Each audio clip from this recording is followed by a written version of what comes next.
If you've ever gone camping deep in the woods, you know how quickly everything changes after sunset. During the day, the forest feels peaceful.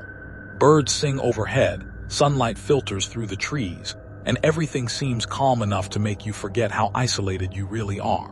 But once darkness settles in, the same place feels completely different. Every snapping twig makes you stop and listen. Every gust of wind sounds like someone moving just beyond the trees. Before this happened, I used to laugh whenever people talked about being afraid of the woods at night. I always thought they were letting their imagination get the better of them. After one camping trip in October of 2022, I stopped laughing. My best friend Ethan and I had planned a weekend camping trip in Pennsylvania's Allegheny National Forest. We'd both camped there several times before, so neither of us expected anything unusual. We packed enough food for 2 days, loaded our backpacks with fishing gear, sleeping bags, and a small tent, then started hiking just after sunrise. By early afternoon, we found a quiet clearing surrounded by tall pine trees. Someone had clearly camped there before because an old stone fire ring sat in the middle of the clearing, and the ground was flat enough to pitch our tent. It felt like the perfect place to spend the night. We spent the afternoon fishing in a nearby creek, cooked burgers over the campfire, and watched the sun slowly disappear behind the trees while talking about work, family, and everything else we'd been too busy to discuss for months. As the last bit of daylight faded, the atmosphere changed almost instantly. The cheerful sounds of birds disappeared, replaced by the steady chorus of crickets and the occasional rustling of leaves somewhere deep in the forest. The fire became the only source of light, throwing long shadows across the clearing that seemed to move every time the flames flickered. Ethan suddenly asked if I'd ever heard the stories about people disappearing in national forests. I laughed and told him he needed to stop watching horror videos before going camping. He laughed too, but only for a moment. Then he picked up his flashlight and pointed it toward the tree line. "Did you see that?" he asked. I looked in the direction he was pointing but saw nothing except rows of dark trees gently swaying in the wind. After a few seconds, he shrugged and said it was probably just a deer. We both forgot about it and climbed into the tent shortly afterward. I don't know how much time had passed before I woke up, but the fire outside had almost completely burned out, leaving only a faint orange glow around the campsite. At first, everything was silent. Then I heard it. Slow footsteps crunching across the leaves outside the tent. They weren't running or wandering aimlessly. Whoever was out there was walking slowly and deliberately. I stayed perfectly still, hoping the sound would disappear, but instead it stopped just outside the tent. My heart started beating so hard that I could hear it in my ears. For nearly a minute there wasn't a single sound. Then the footsteps started again, slowly circling the tent one side at a time. They moved past my side around the back, then toward Ethan's side before disappearing into the darkness. I whispered Ethan's name, expecting him to still be asleep, but he answered immediately. "I hear it too," he whispered back. Neither of us moved after that.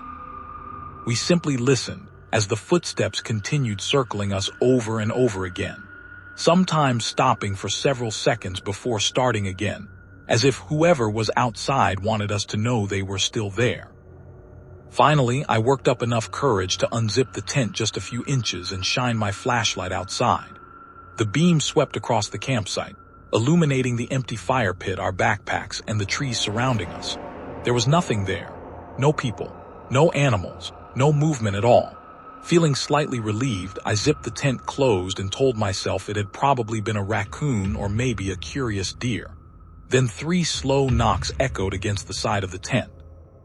They weren't loud, but they were unmistakable. Knock, knock, knock. Every hair on my arm stood up. Ethan grabbed the bear spray while I reached for the flashlight again, but neither of us had the courage to open the tent a second time. A few moments later, the footsteps returned, slowly moving away from the campsite until they finally disappeared into the forest.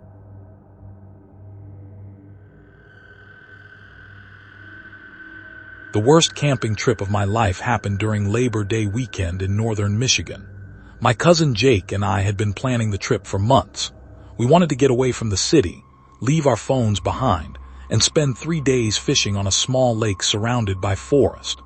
According to the park's website, there were only 6 campsites around the entire lake, and they were spaced far enough apart that you could barely see the next campsite through the trees. That sounded perfect to us. We packed everything we needed, drove nearly 5 hours, and reached the campground just before sunset. The ranger at the entrance handed us a map, reminded us that the park officially closed at 10 o'clock each night, and casually mentioned that we were the only campers on the eastern side of the lake. At the time, that felt like a bonus. Looking back, I wish someone else had been there. The first evening couldn't have gone better.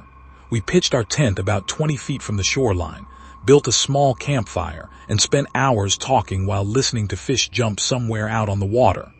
The lake was unbelievably calm. There wasn't a single boat in sight, and the only light came from the stars reflecting across the surface.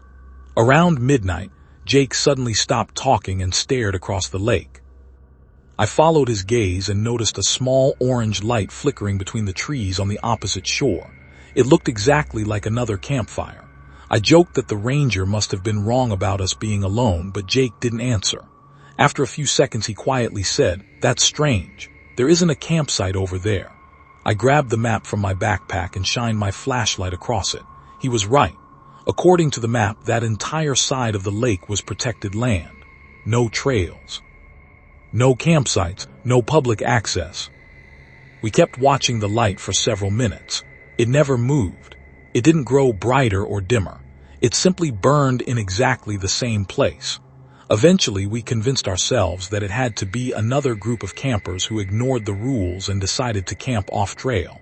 It wasn't our problem, so we climbed into the tent and tried to get some sleep. I had just started drifting off when I heard the faint sound of splashing. At first, I thought it was a fish breaking the surface of the lake, but the sound continued. It was slow, steady, almost rhythmic. I unzipped the tent just enough to peek outside. The lake looked perfectly still. The mysterious fire was still burning across the water, but now I could hear what sounded like wooden paddles dipping into the lake. I scanned the shoreline, expecting to see a canoe or kayak, but there was nothing. The splashing continued for another minute, before stopping as suddenly as it had started. The next morning, we decided to paddle across the lake after breakfast. Curiosity had completely taken over. If someone else was camping over there, we wanted to know why they had chosen an area that wasn't even marked on the map.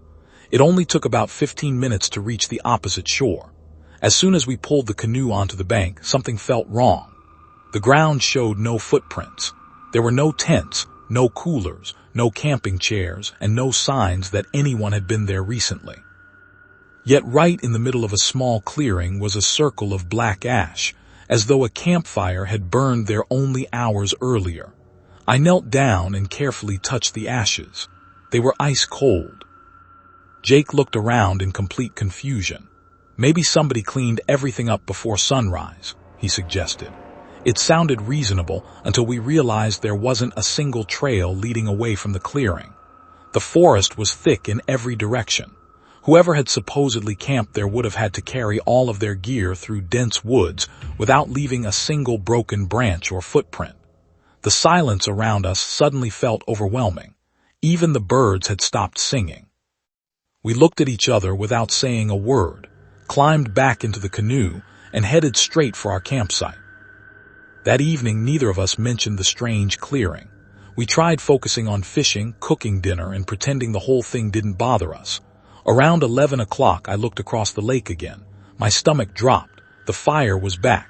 It was burning in the exact same spot where we'd found the cold ashes only a few hours earlier. Jake saw it too. This time, neither of us joked about it. We simply watched in complete silence. After a few minutes, I noticed something moving beside the fire. At first, it looked like a shadow, but then another one appeared. There were people standing around the flames. I counted 4, maybe 5 figures. They never sat down. They never walked away. They simply stood there completely still, facing the lake. Without taking my eyes off the opposite shore, I quietly asked Jake for the binoculars. He handed them to me without saying a word. My hands were shaking so badly that it took several seconds to focus. When the image finally became clear, my heart nearly stopped. The fire was exactly where we'd seen it before. The figures were still standing around it, but something about them didn't make sense. None of them appeared to be moving, not even slightly. They weren't talking. They weren't shifting their weight. They looked almost frozen. I lowered the binoculars for a second to rub my eyes, convinced I was seeing things. When I looked again, the fire was gone. The figures had disappeared. The opposite shoreline was completely dark. Neither of us slept much that night. Every little sound outside the tent made us sit up and listen. Sometime around 3 in the morning, I woke to the unmistakable sound of water dripping onto the ground beside the tent. At first I assumed it had started raining, but when I listened more carefully, the sound wasn't coming from above. It was coming from outside the tent entrance. Drip, drip, drip. I slowly reached for the flashlight and unzipped the tent just enough to shine the beam outside. The ground was wet, but it hadn't rained. A trail of fresh water led away from our tent toward the shoreline, as though someone had stood there for several minutes before quietly walking back into the lake. The moment the sun came up, we packed everything without eating breakfast. Neither of us wanted to spend another minute there. As we loaded the car, the same park ranger from our first day drove past in his truck and asked how the trip had gone. I hesitated before telling him about the campfire across the lake. His expression changed immediately. He asked me to point out exactly where we'd seen it. After looking across the water for several seconds, he quietly nodded and said, "You're not the first campers to report lights over there." I asked if people were illegally camping on the protected land. He shook his head. There hasn't been legal camping on that side of the lake since the 1970s. I frowned. Why not? He looked back toward the water before answering.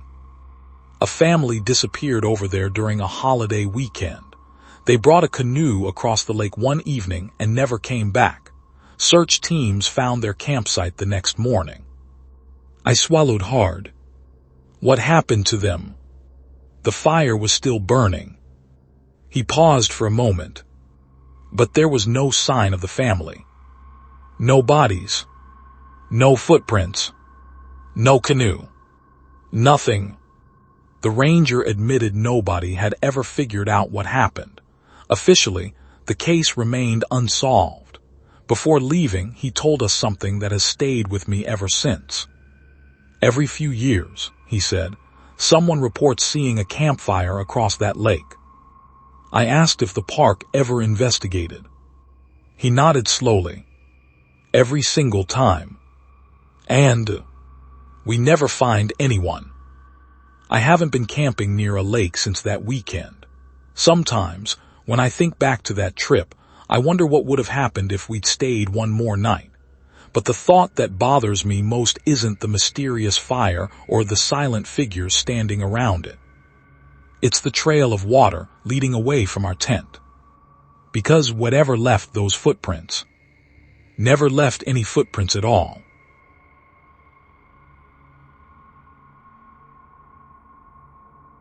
The creepiest camping experience I've ever had happened during the summer of 2021 in the Adirondack Mountains in upstate New York. It was supposed to be a simple overnight trip before my friends, and I started our new jobs after college. There were 4 of us, me, Tyler, Chris, and Mason. We'd been planning the trip for weeks, hoping to spend one last weekend together before life got busy. None of us expected anything more exciting than fishing, hiking, and sitting around a campfire telling stupid stories. Looking back, I wish we'd picked literally anywhere else. We arrived at the trailhead around 3 in the afternoon and hiked a little over 4 miles to a remote campsite marked on the park map. The ranger had told us it was rarely used because it was farther from the main trail, which sounded perfect. After nearly 2 hours of hiking, we finally reached the clearing. At first glance, everything looked normal. There was a fire ring made of large stones, enough flat ground for 2 tents, and a beautiful view of a small river about 50 yards away. But as we started unloading our backpacks, Tyler suddenly stopped walking. He pointed toward the fire pit without saying a word. Sitting in the middle of the ashes was a fresh piece of firewood that was still black around the edges. Chris reached down and touched it before immediately pulling his hand back. "It's warm," he said quietly. We all looked at each other. According to the ranger, nobody had reserved this campsite for nearly a week. We assumed another group had stopped there earlier that day and simply forgotten to report it. It wasn't a big deal, so we finished setting up camp. As the evening went on, we cooked hot dogs over the fire, laughed about old high school memories, and watched the sun slowly disappear behind the trees. For a while, everything felt completely normal again. Around 10 o'clock, the fire had burned down to glowing embers, and the forest became unbelievably quiet. It wasn't the peaceful kind of quiet either. It felt like every sound around us had suddenly disappeared. No birds, no insects, not even the wind. Chris was the first person to notice it. "Do you guys hear that?" We all stopped talking. "I don't hear anything," Mason replied. "Exactly," Chris answered. He was right. The silence felt wrong. It was so complete that I could actually hear my own breathing. Trying to shake off the strange feeling, we climbed into our tents. Tyler and I shared one tent while Chris and Mason slept in the other. I don't know how long I'd been asleep when something woke me. At first, I thought it was rain hitting the tent, but after listening for a few seconds, I realized it wasn't rain at all. Someone was walking around the campsite. The footsteps were slow and deliberate, crunching across dry leaves just outside our tent. I stayed perfectly still, hoping whoever it was would simply keep walking. Instead, the footsteps stopped directly beside us. I could hear someone breathing outside the tent. Not heavy breathing, just slow, calm breaths as though they were standing there watching us sleep. I whispered Tyler's name. He answered immediately. "I've been awake," he whispered back. Neither of us moved. For what felt like several minutes, the person remained outside the tent without making another sound. Then the footsteps slowly moved away toward Chris and Mason's tent. A few seconds later, we heard Chris whisper something, followed by complete silence again. My heart was pounding so hard that I was convinced whoever was outside could hear it. Eventually, the footsteps disappeared into the woods. Neither Tyler nor I slept for the rest of the night. Just before sunrise, Chris unzipped our tent and asked if we'd been walking around during the night. We immediately said no. His face went pale. He explained that whoever had been outside their tent had stopped directly next to the entrance and quietly whispered, "There's only supposed to be one tent here." Nobody laughed. Nobody tried to make a joke. We packed our gear much faster than we'd planned. Before leaving, I walked over to the fire pit one last time. That's when I noticed something I somehow hadn't seen the day before. Carved into one of the large stones surrounding the fire was a date. August 14, 1998. Underneath the date were 4 names. I couldn't remember all of them, but one name stood out. Tyler. I called everyone over. Tyler stared at the stone for several seconds before laughing nervously. "It can't be me," he said. "It was carved over 20 years ago." We agreed it had to be a coincidence, but the uneasy feeling never went away. About halfway back to the parking lot, we passed a park ranger checking trail conditions. We casually mentioned someone might have been wandering around our campsite during the night. The ranger asked which campsite we'd stayed at. When we told him the number, he became unusually quiet. He asked if we'd noticed anything strange. We hesitated before telling him about the warm firewood, the footsteps, and the voice outside the tent. He sighed. Then he told us something that made every one of us stop walking. More than 20 years earlier, 4 college friends had camped at that exact site before disappearing overnight. Search teams found their tents, backpacks, food, and campfire exactly where they'd left them. Nothing had been stolen. The campers themselves were never found. The ranger explained that investigators believed they had wandered into the woods during the night, but nobody could explain why they would have left all of their gear behind. The case remained unsolved. Before we left, I asked him one final question. Did one of the missing campers happen to be named Tyler? The ranger looked at me for a moment before slowly nodding. My stomach dropped. I looked over at my friend. He hadn't moved. He was staring at the ground, completely speechless. That evening, after we got home, curiosity got the better of me. I searched online until I found an old newspaper article about the disappearances. There was a grainy black and white photo showing the 4 missing campers standing together beside their tents. At first, I focused on the faces. Then I noticed something in the background. Behind them, just beyond the tree line, someone else was standing there, watching them. The article never mentioned a 5th person. Police never identified anyone else at the campsite. To this day, I still wonder whether the 4 missing campers were ever truly alone that night. And every time I think about that voice whispering, "There's only supposed to be one tent here," I can't help but wonder. Who did it think wasn't supposed to be there?